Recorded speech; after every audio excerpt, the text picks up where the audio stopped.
पाकिस्तान में पबजी बंद कर दी गई है, क्या कहेंगे इस पे? हम बहुत खफे हैं, बहुत नाराज इस वजह से। ये एक ही अदारा था हमारे पास, वो भी इन लोगों ने छीन लिया है। क्या नुकसान होगा पबजी के बंद होने? काम नहीं मिलेंगे, टेक्सटाइल बंद हो जाएंगी।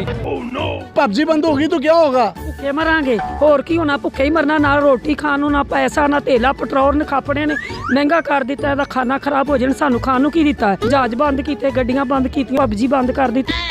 तो आप पबजी खेलती थी? हाँ जी। कौन सी स्टेज पे थी? नवाज शरीफ के नाल दे सासी। याद आ रहा तानू नवाज शरीफ कि तानू हाली होर याद आएगा। होर इमरान खान नू वोट पाओ, होर इमरान खान नू वोट पाओ। नवाज शरीफ के दौर में पबजी सही चल रही थी? बिल्कुल सही चल रही थी। कौन जिम्मेदार है पबजी का? असी सारे जिम्मेदार हैं, असी सारे जिम्मेदार हैं, इसलिए कि हम निकम्मे हैं।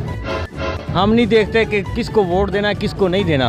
पबजी बंद हो रही है पाकिस्तान में, क्या कहेंगे इस पे आप? बिस्मिल्लाहिर्रहमानिर्रहीम। पहले आपने जो गरीब आदमी थे उन लोगों का रिज़्क बंद किया, रोजी बंद की। अब पबजी बंद कर रहे हैं, अब पबजी बंद कर रहे हैं। ये ट्रैफिक क्या करेगी, ये अवाम क्या करेगी? पबजी की बंदिश ना मंजूर, पबजी की बंदिश ना मंजूर। ये काम सही नहीं है, ये काम गलत है। तो अगर पबजी ना खुली तो क्या करेंगे आप? आप मोड़ बांध ही गरीब है ना, भूखा और मोड़ की करना। तुम पबजी खेलते थे? हाँ जी। कितनी स्टेज पे थे आप? 18वीं स्टेज पे। नवाज शरीफ के दौर में भी पबजी चल रही थी और ये मतलब सब लोग खुशहाल थे, मजदूर खुशहाल थे। पबजी अगर ना खुली तो क्या होगा? देखें, मजदूर भूखे मरेंगे, मुल्क गरीब हो जाएगा। तो ये रियासत मदीना है जिसमें आप पबजी बंद कर रहे हैं। देखिए, मैं तो यही कहूँगा कि तमाम मजदूर भाई इकट्ठे होकर एहतजाज करें इस बात पे। तमाम लोग जब इकट्ठे हो जाते हैं तो फिर हुकूमत भी घुटने टेकने में मजबूर है। ये चंगी पीटीआई है, ये पहले पेट्रोल बंद, फिर सानू बंद, फिर लॉकडाउन। हुकूमत रियासत मदीना एक आंधी मदीना रियासत है जिन्हें पबजी बंद करती है। हाँ जी। और नवाज शरीफ के दौर च पबजी सही चल रही सी। ਉਹ ਸਾਡੇ ਵੱਲੋਂ ਭਾਬੀ ਚੱਲੇ ਜਿਹੜੀ ਭਾਬੀ ਨਹੀਂ ਪਬਜੀ ना मंजूर, पबजी की बंदिश ना मंजूर।